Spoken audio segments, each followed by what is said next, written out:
Good afternoon. This is the 11th meeting of the Civic Works Committee. The City of London is situated on the traditional lands of the Anishinaabe, Haudenosaunee, and Lenape and Attawandaron peoples. We honor and respect the history, language, and culture of the diverse Indigenous people who call this territory home. The City of London is currently home to many First Nations, Métis, and Inuit people today. As representatives of the people of the City of London, we are grateful to have the opportunity to work and live in this territory. The City of London is committed to making every effort to provide alternate formats and communication supports for meetings upon request. To make a request specific for this meeting, please contact cwc@london.ca or 519-661-2425. For committees and the public's information, I have Councillor Fife Millar with me in chambers, and all their committee members are virtual, and we do have full committee and quorum. Looking to everyone for disclosures of pecuniary interest. Seeing none, there is no added Civic Works agenda. It's our original agenda. So there are 4 items on our consent section. Looking to see if anyone would like items 2.1 through to 2.4 called separate. Seeing none, looking for a mover and a seconder for consent items 2.1 through to 2.4, moved by the Mayor Holder, seconded by Councillor Van Merbergen. Looking to committee to see if there's any questions in regards to 2.1 through to 2.4. Okay, I'm going to start with Councillor Van Holst, and I do see that Councillor Lewis has also joined us today, so you are on the speakers list as well. Councillor Van Holst, please proceed. Thank you, Madam Chair. So my first question regarding 2.1, part of that, we're looking to change the speeds along the Hyber extension up to Power Street. Now there was, we were looking at closing that Power Street access, and I'm wondering if I can ask through you to staff where that was. I know there was a request from the community, and we followed up a little bit with that with London Hydro and Ontario. Our Hydro One, is anything come of that yet? To staff? Ms. Sher, you're muted. Perfect. Thank you, Madam Chair. I don't have that information with me today. I'm going to ask Mr. McGuire if he does have an update. If not, we certainly can provide that in advance of council. Through the chair, similar to Kelly, I do not have an update for that. Okay, so that'll be forthcoming direct to Councillor Van Holst then to follow up with that. Thank you. Councillor, anything further? Yes, perhaps on 2.4, we're looking at the Consult Design Fee Extension Award for Labatt Sanitary Siphon. And looks like we're doing at least a stage 3 archaeological assessment, maybe a stage 4. And so my question was, how will that be decided? Ms. Ramalou? Thank you. Through the chair. So whether or not we needed a stage 4 archaeological assessment is determined through the results of the stage 3. That's why we've put a cost to both at this time so that we could come to committee and council one time, but we may or may not actually need that stage 4. That's to be determined. Thank you. Councillor Van Holst? Good. Thank you. I think that's fine right now for questions, Madam Chair. Okay, thank you. Councillor Lewis, welcome, and please proceed. Thank you, Madam Chair. I'm going to be really brief. I wanted to say on 2.1, I just wanted to extend my thanks in particular to Mr. Bolton for the work that he did engaging the residents around the no parking zone at the end of Crumlin Side Road. This is where the Crumlin Side Road dead ends, and the only access beyond is railway land. It's become a dumping zone, unfortunately, and a zone where people have been parking, and there have been some instances where police have needed to be called for bad behavior. So hopefully by the no parking zone being implemented to protect the railway access, and I'd also add that Mr. Bolton has already worked with staff to get a no dumping sign placed there. hopefully that'll address the neighborhood concerns. So I just wanted to express my thanks for his good work in engaging with my residents on that. The area speed limits implementations, though, I did have a question for staff. This actually came up earlier this morning in a conversation with a constituent, and I'm hoping that this would be an opportunity to get that answered. As the 40-kilometer-an-hour area limits are introduced, we have some of these areas where there are school zones already that have 40 kilometers an hour, and they're signed as 40 kilometers begins at the beginning of the school zone. However, with the whole area being 40, that starts to create a perception that perhaps the area before the school zone is not 40. And so I'm wondering if staff could indicate what their plans are to remove those begins signs so that it's clear that the 40-kilometer zone is continuous and not broken up. Perfect. Thank you for that question. To staff? Mr. McGuire would be the right person to answer that question, Madam Chair. Perfect. Thank you. Mr. McGuire? Through the chair, the location where those school zones and 40-kilometer-per-hour begin signs, the plan is to still keep those begins because that is the beginning of the school zone. We'll look at, see if we can change the configuration of the signs to make it more obvious that it's also the school zone that begins. Councillor Lewis? Thank you, Madam Chair. Yes, I think, and on a couple of the signs that I have on my own street, it indicates the community safety zone begins. So I just wanted to share that with staff as perhaps an option that we could leave the community safety zone indicator with the begins. It's just that with the speed being 40 at, for example, Hale and Bridges, and then saying 40 begins, again at Waybell and Spruce, it is creating a little bit of confusion for people and a bit of sign clutter. So I appreciate that Mr. McGuire is going to look into that, and I hope that we can hear back on that at a future CWC. Thank you. Councillor Van Meerbergen. Thank you, Chair. Yeah, I'd like to follow up on 2.1 as well with regard to speed limits in school zones. I've got a situation in my ward where, and it's pointed out here on page 3 of the report, regarding Westmount Public School, Jean Vanier Catholic School, and Saunders Secondary School. It's somewhat unique in the city. The three schools share a common area, almost a common campus, if you will. So this is a great step forward, I believe, certainly down McMaster, and I think it makes a lot of sense. And I wanted to point that out, and thank you very much. Thank you. Looking for any questions or comments, and welcome Councillor Hamu as well to Civic Works today. So all of 2.1 through to 2.4 has been moved and seconded. So a final call for questions or comments before we vote. Okay, calling the question.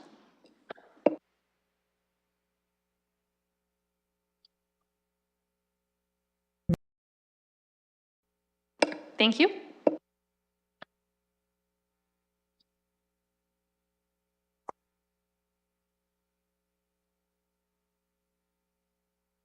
Madam Chair, it looks like I'll have to vote yes verbally as well. Thanks. Thank you. Closing the vote, the motion carries 6-0.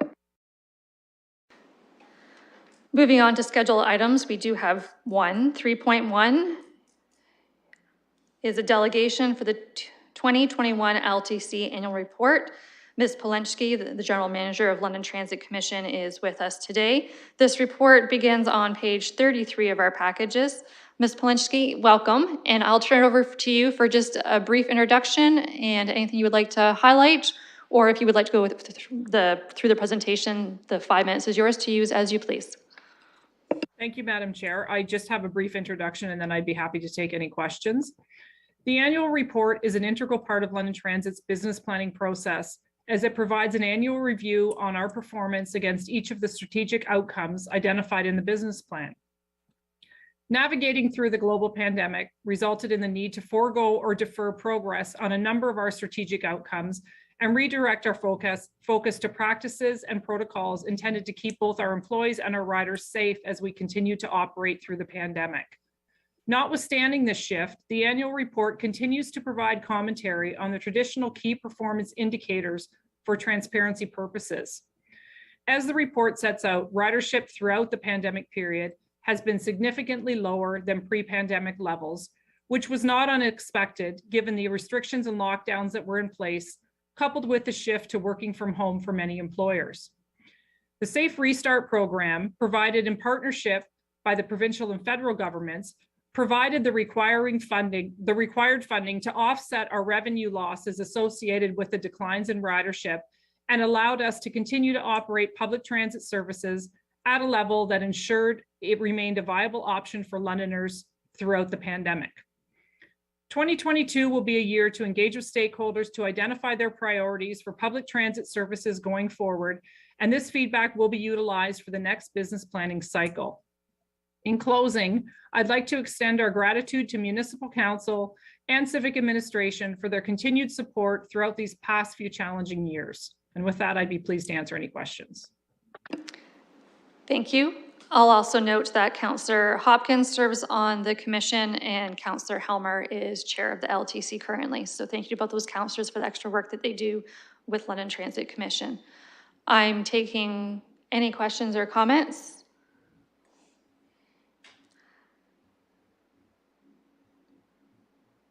Seeing none. Councillor Helmer, is there anything you would like to highlight? Perfect. I will go to you.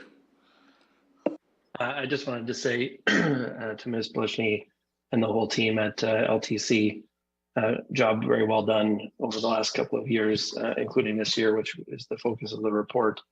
I know it's been a very difficult time for transit agencies and especially the operators who are operating in pretty difficult circumstances, trying to get people to their jobs and get them around town to do all the things that they want to do in the city. And we certainly have seen how essential transit is as a service, moving people around the city in an affordable and reliable way. And I know from the management perspective, it's been a challenging couple of years. And I know for the operators and the folks trying to keep the buses on the roads, it's also been really challenging. So I just wanted to pass on my thanks for the work that you've done. I think we can see in the sort of peer comparison that a lot of the issues that we were dealing with at London Transit Commission were also experienced by transit agencies all throughout the country and the province, and London Transit Commission really fared quite well compared to some of the other agencies who are dealing with the same kind of issues. Thank you. Councillor Van Holst. Thank you, Madam Chair. I was interested in the section regarding complaints and compliments. Looks like for every compliment, there's 500 complaints. Sounds a bit familiar on some days, but I note there too that a number of the complaints were that people were waiting at stops, and that was so that the buses could remain on time. And so ironically, it wasn't because they were not on time, but waiting so that they would be sure to pick up the people that were expecting the bus to be at the stop or get to the next stop on time. I think it was impressive to me, and congratulations to the operators, that though the complaint to compliment ratio was, well, in about 5-to-1 in 2020 and 4-to-1 in 2021. So that makes a big difference. So the complaints are things about transit in general, but not very much with respect to the operators. So I think that was an encouraging thing.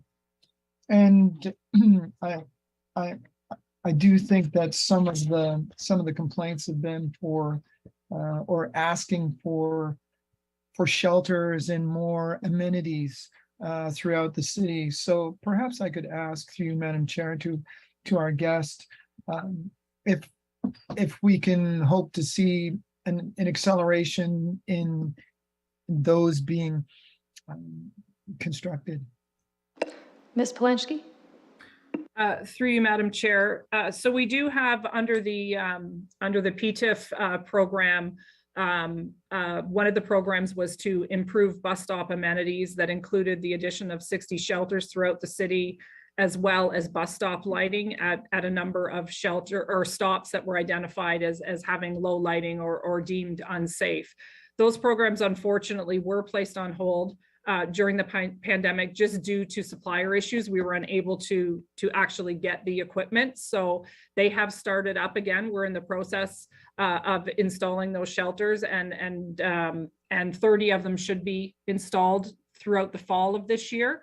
The bus stop lighting, we are just going back out to request for proposal, as the historic supplier that we utilized is not in a position to supply right now. So we're looking for a new supplier, but we're hoping to roll that out through the fall as well. So those programs have restarted and they are underway. So you should be seeing additional shelters and bus stop amenities going forward. Thank you. Councillor Van Holst. Yes, thank you. And I do believe that those are planned somewhat ahead of time. So maybe I can ask when you think we might be caught up or up to date with that. Obviously, we've got to install the ones that should have been installed previously, but then are we going to remain behind, or will we eventually catch up to the plans that we had set previously? Thank you. Ms. Polinsky. Through you, Madam Chair. So the program that I just talked about, those 60 shelters, we expect we will be caught up by the end of 2023, barring any issues that we run into with respect to installation. That was a one-time program that was expanding the shelter program. Through our contract with advertising in the shelters, we also are allowed to add a number of shelters each year. That's an ongoing program that happens as a matter of course. So that one-time 60 shelters was a one-off program that we do expect to be wrapped up later this year. Councillor? Thank you. And can you describe how locations for the bus stops are chosen?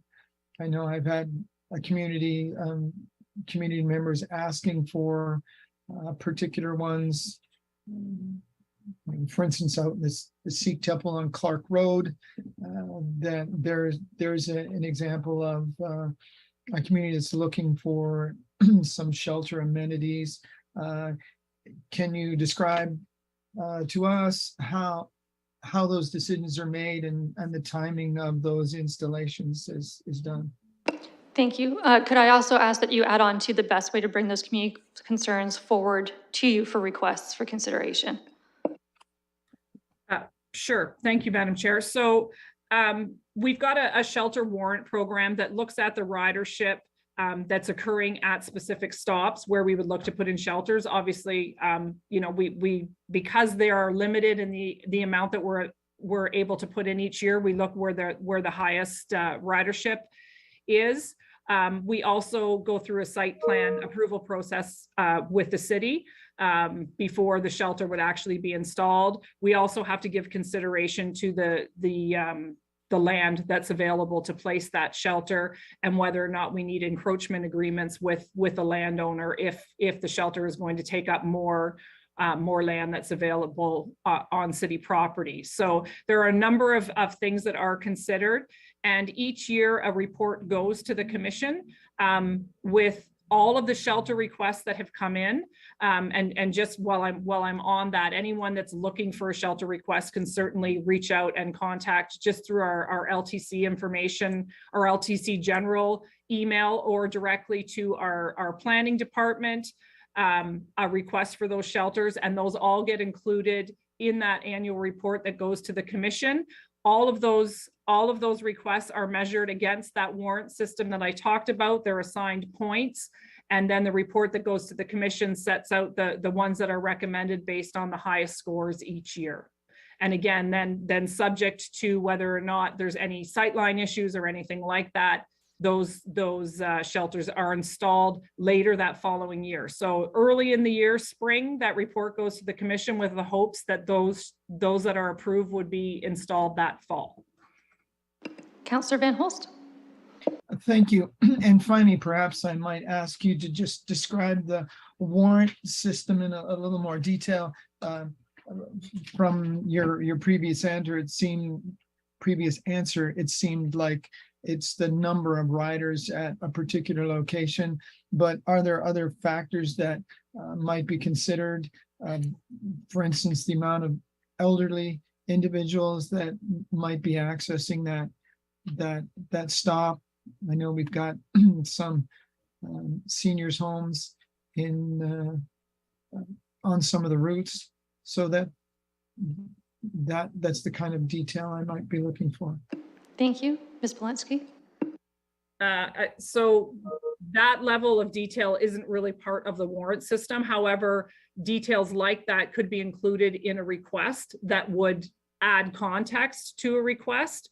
Again, the warrant system assigns points based on a number of issues, the frequency that a bus operates on that route, the number of riders that access the bus at a particular stop.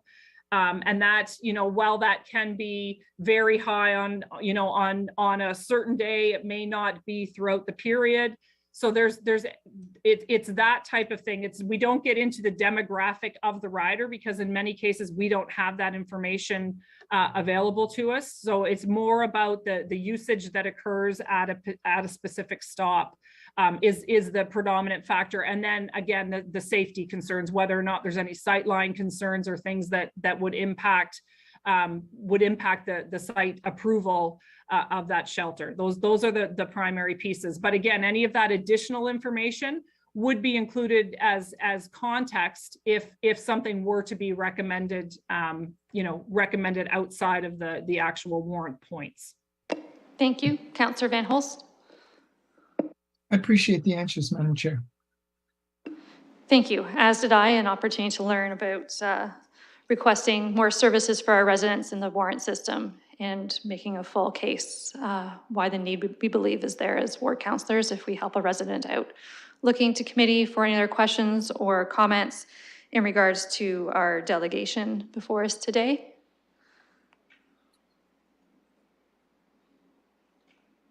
Okay, seeing none. Thank you, Ms. Polensky, for your time and your knowledge today and your service to Londoners, to you and your team. A sincere thank you on behalf of council.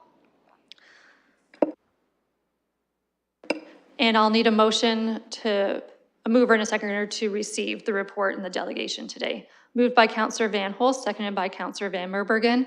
Calling the question.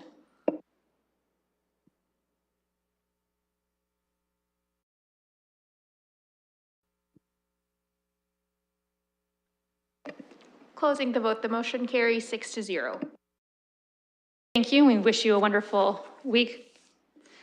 Items for direction, I have none. Deferred matters list. I will need a mover and a seconder for that. Moved by Councillor Helmer, seconded by Councillor Fife-Millar. Any questions in regards to the deferred matters list? Councillor Van Holst. Madam Chair, were you going to also ask for additional business? Yes, I was. Okay. Did you want to, we could finish the deferred matters list first and then I'll call additional business, if that's adequate. Perfect. I had not forgotten. Okay, so I see no questions in regards to the deferred matters list. We can vote on that. Calling the question.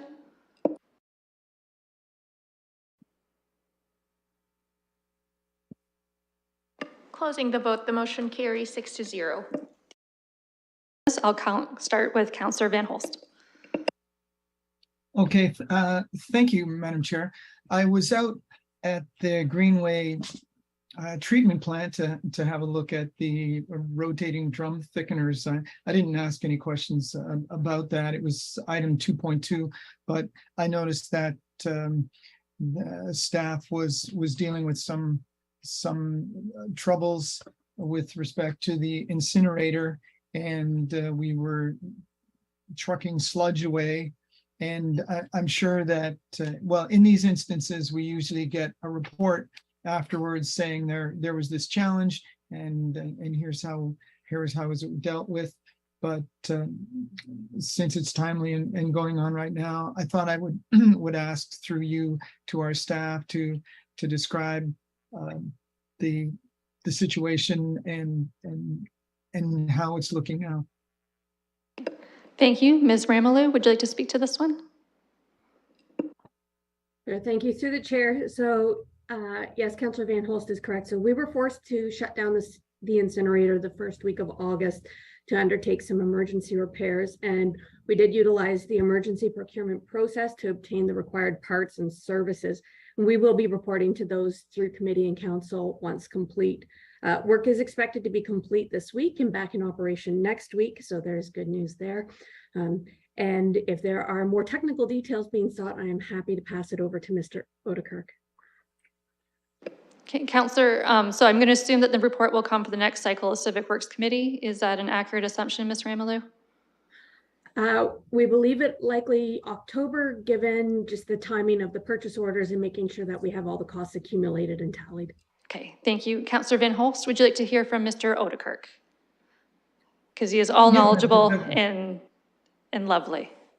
Okay, so Councillor Van Holst is good for now. We look forward to the October report, at which point we can discuss this more fully.